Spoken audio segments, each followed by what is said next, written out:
ازاي؟ يا صباح الورد ويا صباح الفل يا صباح الياسمين، رجعت لكم في فيديو جديد اخيرا. انا اسفه، انا عارفه ان انا بتاخر احيانا في تنزيل الفيديوهات، ولكن هبقى احكي لكم ان شاء الله خلال الفيديو، وهبقى اوريكم كمان التغييرات اللي انا عملتها في الشقه، وهنروق مع بعض ان شاء الله. هيبقى فيديو حلو قوي وهيعجبكم باذن الله، وفي كمان احكي لكم شويه كده من تطورات حصلت او هتحصل ان شاء الله. فتابعوا معايا. عايزه اقول لكم ان الفيديو ده مش هيكون فيه طبخ ولا هيكون فيه اكل غير اللي انا هعمله دلوقتي، لان انا اصلا داخله اعمل فطار لسولي مش ليا، ودي حاجه غريبه لانه الفتره دي انا بصوم كتير كمان، لانه ما شاء الله عليا 33 يوم مش 30 يوم 33 يوم. رمضان اللي فات كنت انا برضع وكنت لسه والده جديد، فاستشارية الرضاعة منعتني تماما من ان انا اصوم، لان كان عندي اصلا مشاكل في الرضاعة وكنت باخد ادوية وكان حوار كده. ورمضان اللي قبله كنت حامل وصمت رمضان كله ما شاء الله، وكنت يعني مبسوطة ان انا بصوم حتى رغم ان انا بتعب وكده. جيت في اخر 3 ايام حصل لي مشاكل، يعني مشاكل في الحمل صعبة، فبرضو معرفتش ان انا اصوم. فيعني اتبقى معايا 3 ايام من رمضان وانا حامل، و30 يوم طبعا من وانا برضع. فكده هما 33 يوم. انا الفترة دي طبعا بصوم يوم ويوم لأ، حاجة شبه كده، مثلا ساعات اتنين وخميس، وساعات بزود عليهم كمان مثلا السبت او حاجة، بحيث ان انا اعرف اخلص مثلا قبل رمضان بشهر، يعني حاجة شبه كده. وان شاء الله ربنا يعني الموضوع بإذن الله مش هيكون صعب ولا حاجة. انا كنت مستصعباه في الاول، بس يعني هي بتمشي كده، انا عاملة جدول ان هي ان شاء الله تمشي وربنا يقدرني. وطبعا هيبقى في اطعام كمان، يعني مش بس صيام، لا هيبقى كمان في اطعام. بصوا انا دلوقتي بعمل لسولي بانكيك، تمام، بانكيك بالشوفان. عايزه اقول لكم يعني حبها قوي قوي قوي، يعني ما كنتش متوقعه كده بصراحه، وانا غلطت غلطه هبقى اوريكم خلال الفيديو بس هحكي لكم. عامه هي بتبقى بيضه وعليها نص كوبايه لبن او كوبايه الا ربع لبن مثلا من الكوبايه اللي انتوا شايفينها دي، وكمان 3 مثلا معالق شوفان كبار، وفانيليا، اوكي، وموز. طبعا موز كتير، تحاولوا عارفين اللي هو ايه، تهرسوه قد ما تقدروا. يبقى ده ايه، بانكيك الموز، فاهمين؟ فهو بصراحة كان هو اصلا بيحب الموز وبيحب البيض احيانا، فالميكس مع بعضه كان تحفة. وطبعا الشوفان بقى الياف، الموز نشويات مثلا كويسة، وكمان طبعا البيض بروتين، فكل حاجة زي الفل. اللبن طبعا انا حاطة لبن بقري اللي هو لبن بخيره ده. فانا صراحه مش عارفه، يعني انا عارفه ان هو اوريدي دلوقتي لسه بدري عليه ان هو يشرب لبن عادي، بس هو يعني قرب يتم سنه، فقلت ان شاء الله خير، يعني باذن الله مش هيحصل اي حاجه. ويعني فكرت ان انا اعمله باللبن بتاعه، اللبن اللي هو الصناعي، بس مش عارفه، حسيت الموضوع مش هيبقى لطيف يعني. فبس هو حبه قوي والحمد لله ما حصلش اي حاجه. ويعني عايزه اقول لكم من الحاجات اللي انا ان شاء الله هكررها كتير، يعني هو حبه وانا حبيته، ويعني كانت اكله لطيفه وطعمه حلو فعلا. يعني عايزه اقول لكم هو طبعا غفلني وانا بعمل البانكيك، وخرجت لقيت المنظر اللي انتوا هتشوفوه ده. هو اصلا كان بيعمل صوت، يعني هو ما شاء الله عليه كل ما يقفش في قولي الاقيه مبسوط بدرجه فظيعه، الاقيه عمال بقى يعمل اصوات وعمال يعمل دوشه. وقولي يا عيني، قولي عايزه اقول لكم انا جبته من الشارع مرتين والله العظيم. قولي ده كان عمره ما بينط الشارع، يعني كان بيقعد في البلكونه يتفرج، عمره ما نط الشارع غير لما جه سولي بجد هو بقى اللي هو اهرب منين بجد حرفيا ما بقاش يعني قادر يستحمله، بس ما شاء الله عليه هو بيصبر عليه. وعايزه اقول لكم في خلال ما انا بفكهم من بعض البانكيك كان اتحرق، لان انا كنت سايباه على النار. فبس معلش يعني، فداه وفدا قولي يا عيني، ايه الغلبان اللي كل مره يلاقي نفسه، يعني المشكله ان هو سايب نفسه ليه، انا معرفش ازاي. المهم كده البانكيك خلاص خلص، وقطعته له كده صوابع، وقلت ايه هعتبره بني ادم، تمام، وهخليه ياكل بقى بايده. طبعا مش هحكي لكم بهدل الدنيا على الاخر. فخلاص كده سبته يكمل بهدله مع نفسه، وقررت ان انا ادخل اروق اوضه النوم. عايزه اقول لكم اوضه النوم انا غيرت فيه ترتيبها. لو انتوا واخدين بالكم بصوا انا حاطه التسريحه فين والمرايه فين. الناس اللي متابعيني كويس عارفين انه ترتيب الاوضه ما كانش كده خالص. تمام. وانا طبعا انتوا عارفين ان مساحه شقتي صغيره اصلا، فانا ما عنديش مساحه ان انا اغير كتير. انا لو عليا اشقلب الدنيا، يعني اشقلب الشقه كلها كل شهر يعني كل شهر. انا بزهق بطريقه فظيعه، يعني بزهق بسرعه قوي. بس طبعا ما فيش مجال، فما كانش قدامي غير ان انا اغير مكان التسريحه زي ما انتم شايفين. وحاسه ان هو تغيير لطيف، يعني مش الطف حاجه، يعني الاول كان احسن بس هو تغيير لطيف برضه. عايزه اسالكم صحيح على موضوع ظهر السرير ده. انا طبعا بغطيه بالقماشه اللي انتوا كنتوا شايفينها دي عشان هو بيتطرب بسهوله. تمام. ويعني كنت مره جبت شركه تنظيف نظفته ونظفت الانتريه وكل حاجه، ومن بعدها وانا بقيت بغطيه. بس طبعا شكل الغطا اللي انا بحطه عليه مش الطف حاجه خالص. فمش عارفه لو انتوا عندكم فكره يعني على حاجه مثلا تبقى كفر لظهر السرير بس في نفس الوقت شكلها شيك. انا كنت سمعت ان في حاجه زي كده على شي ان، بس مش عارفه بصراحه. بصوا هنا كنت بوريكوا الطقم السرير العبيط بتاعي كنت تافهه قوي وانا عروسه بجد. كنت شاريه طقم الخداديات بيبقى مكتوب عليها ان دي مخدته ودي مخدتي، يعني عشان ما حدش يدخل على مخده حد. كان عاجبني قوي. وعايزه اقول لكم طبعا الملايه بتاعته كانت فكرتها الطف، بس هي صغيره مش بفرشها على السرير بتاعي. بس هي كان بقى ايه حته اللي هو يعني حتته عاملينها صغيره خالص وحتتي انا كبيره خالص بجد. كانت عجباني. انا اشتريتها بس عشان الفكره دي مش اكتر. يعني يا ريتني والله فرشتها لكم تشوفوها، كانت لطيفه. بصوا دلوقتي هنرتب طبعا التسريحه. كنت انا اصلا عملتها معاكم من فتره، من حبه قليلين، يعني الموضوع ما كملش اسبوع. ومن ساعتها وانا ما مسحتهاش خالص بجد، يعني من وقتها وانا ما عملتهاش. فدلوقتي طبعا اتطربت. انتوا يعني حكيت لكم انا موضوع شقتي والتراب اللي بيدخلها بشكل فظيع، فهي اتطربت. فهمسحها معاكم واظبطها كده معاكم. يعني انا عايزه اقول لكم يعني ما اعرفش ازاي ما صورتلكوش وانا بنقل التسريحه من حته لحته، بس كانت الدنيا مبهدله خالص يعني ساعتها. ف بس انا شايفه ان هو تغيير حلو. قولوا لي رايكم في الكومنتات اذا كان عجبكم التغيير ولا لا، وهل في مجال ان انا اغير في اي حاجه تانية في الشقه عموما، يعني مش لازم في اوضه النوم بجد، عشان انا فعلا بزهق بسرعة جدا لدرجة ان انا فكرت مرة ان انا يعني اغير مكان كنبة الليفينج واحطها مكان الانتريه.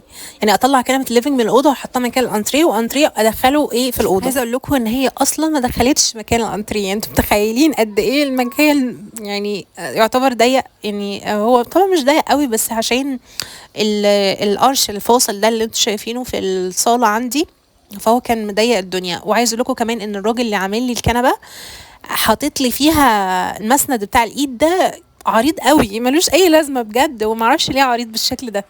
فيعني غالبا في غلطات كتير وانا بعمل العفش بتاع الشقه تحديدا، ان هو مش مراعي المساحه اللي انا عايشه فيها. يعني حاسه ان هو اكبر شويه من المكان اللي انا عايشه فيه.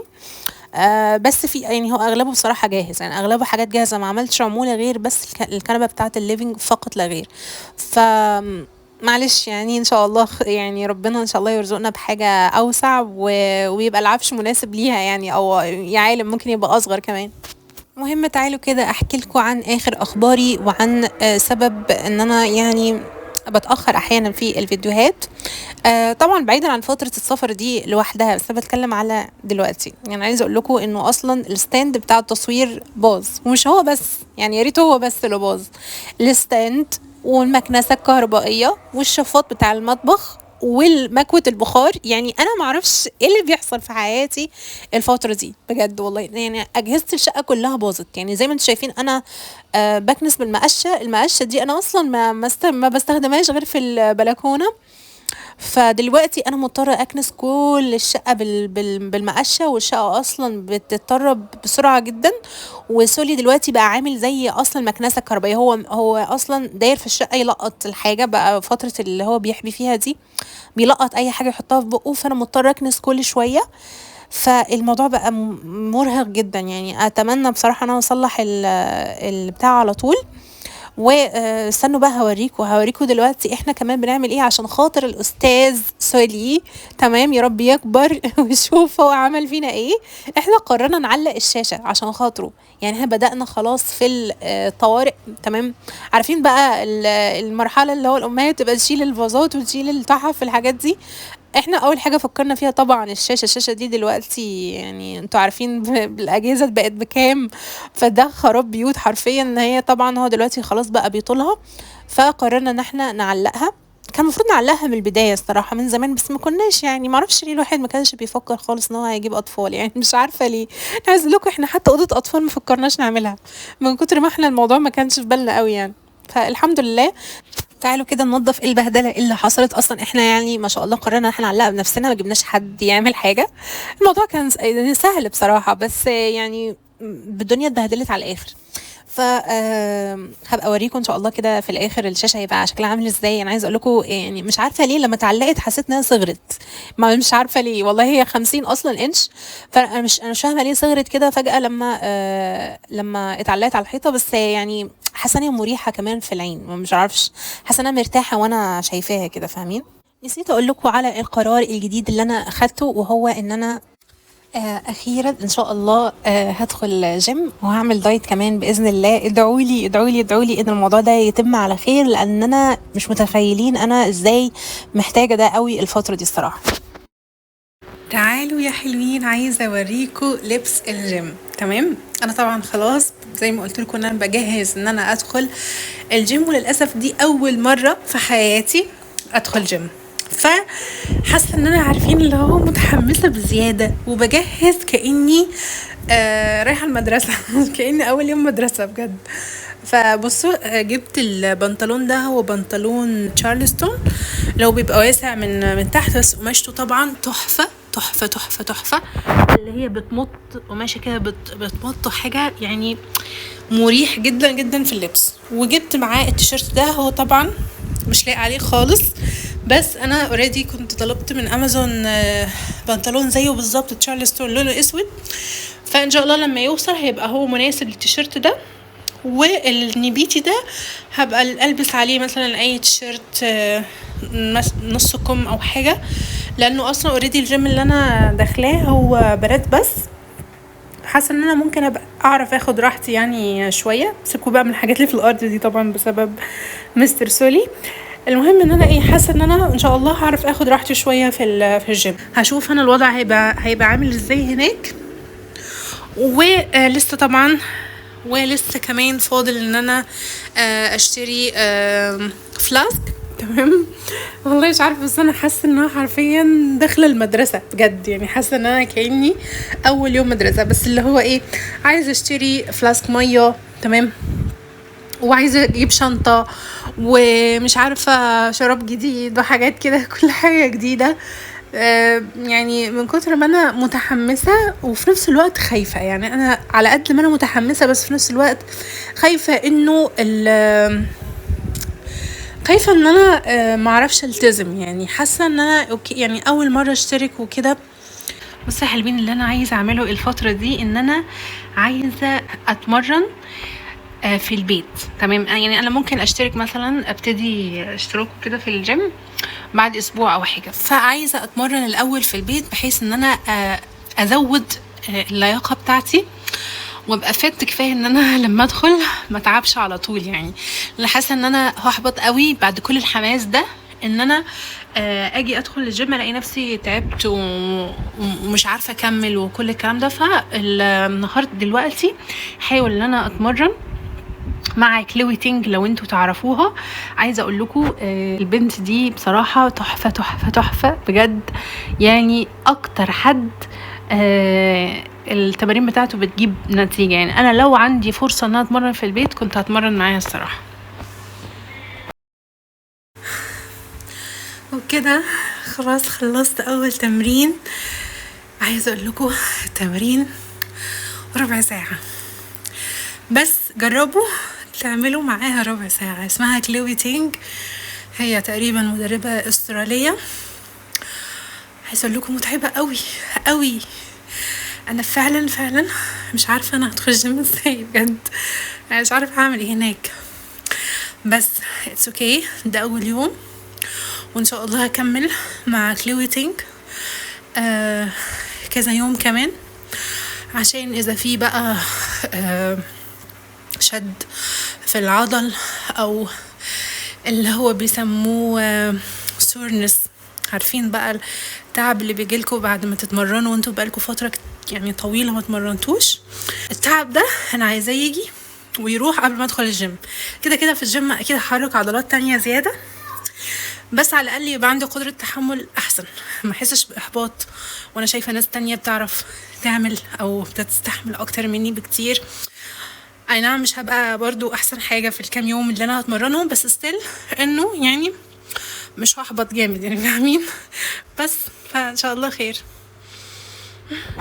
ودعواتكم ليا يا حلوين، عايزاكم تنزلوا في الكومنتات تقولوا لي اذا كان انتوا متحمسين للفتره الجايه. ان شاء الله هتبقى الفلوجات عباره عن اكل دايت باذن الله، وطبعا هشارككم كمان تجربه الجيم باذن الله لما ادخل. فعايزاكم تشجعوني، ولو في حد في نفس ظروفي او حد عنده النيه دي، يعني انا بقول لكم بجد حاولوا ان انتوا فعلا تقدروا نفسكم، لانه جسمكم يستاهل وصحتكم تستاهل. ويعني عن تجربه قبل كده كنت بدات اتمرن، يعني بصراحه ما دخلتش الجيم قبل كده، بس كنت بدات اتمرن مع نفسي. فعلا بتفرق في النفسيه جامد، ان انتوا تحسوا ان انتوا قادرين تشيلوا نفسكم، تحسوا ان انتوا كده عندكم فتنس حلوه، عارفين اللي هو ما تنهجوش بسرعه، لو طلعتوا السلالم ما تتعبوش بسرعه. بيبقى كده النفسيه بتبقى في حاجه تانية، في حته تانية خالص. تحسوا ان انتوا صغيرين فعلا، تحسوا ان انتوا عايشين شبابكم بجد. انا الفتره اللي هي ما بعد الحمل أو حمل وما بعد الحمل، يعني انا حسيت ان انا كبرت مثلا 10 سنين او حاجه. مش عايزه احبطكم والله، يعني انا الفتره دي كانت صعبه عليا، بس انا فعلا كنت بحس ان انا مش قادره اشيل نفسي، يعني بعمل كل حاجه غصب عني طبعا عشان عندي مسؤوليه، ولكن ما عنديش النشاط واللياقه بتاعت قبل كده. فلا يعني صحتكم تستاهل والله، بعيدا عن الوزن وعن السايز وعن اللبس وعن كل الكلام ده. يعني كفايه بس ان الواحد يحس ان هو خفيف، يعني كفايه بس ان انتوا تحسوا ان انتوا بتحبوا نفسكم، كفايه ان انتوا تتعبوا عشانها، عشان خاطر لما تكبروا حتى يعني يعني تلاقوا شويه عضلات كده تسندكم. انتوا عارفين انه بعد السن معين العضلات بتبدا تتكسر اصلا، يعني وسن مش كبير، يعني بعد ال30 مثلا العضلات بتبدا تتكسر. فانتوا محتاجين فعلا ان انتوا تبنوا عضل بمجهود، مش مجرد يعني قبلها مثلا قبل السن ده هي اوريدي العضلات موجوده عادي، بس بعد السن ده هي بتتكسر لوحدها. لازم تعملوا مجهود عشان خاطر تحافظوا على الكتله العضليه بتاعتكم، ان هي تسندكم بعدين لما تكبروا. يعني انا بحاول اشجعكم، وانا نفسي والله العظيم انا لسه زي ما قلت لكم، انا خايفه من ان انا يعني ما اقدرش استمر، ومن المسؤوليه برضو ان انا عندي مثلا بيت وبيبي ومجهود انا اوريدي بعمله في البيت، يعني مجهود فظيع دلوقتي، انتوا مش متخيلين انا بجري ورا رسولي قد ايه في الفتره دي. ربنا يحفظه يا رب ويبارك فيه، ولكن طبعا ده ما يعني المجهود ده ملوش اي معنى، ما بيعملش اي حاجه يعني. مش زي طبعا لما انتوا تتمرنوا تمرين مدروس وتحركوا كده عضلاتكم كويس وتهتموا باكلكم، يعني تهتموا ان انتوا قد ما تقدروا. طبعا احنا مش هنكون ستريكت، يعني هنحاول قد ما نقدر ان احنا نخليه لايف ستايل، يعني يبقى اكل شهي وفي نفس الوقت يعني الى حد ما صحي باذن الله، ونبدا بالتدريج كل الكلام ده. بصوا تابعوني ان شاء الله، هعمل لكم فيديوهات ان شاء الله كتير حلوه وكده، اقول لكم مع السلامه، باي باي.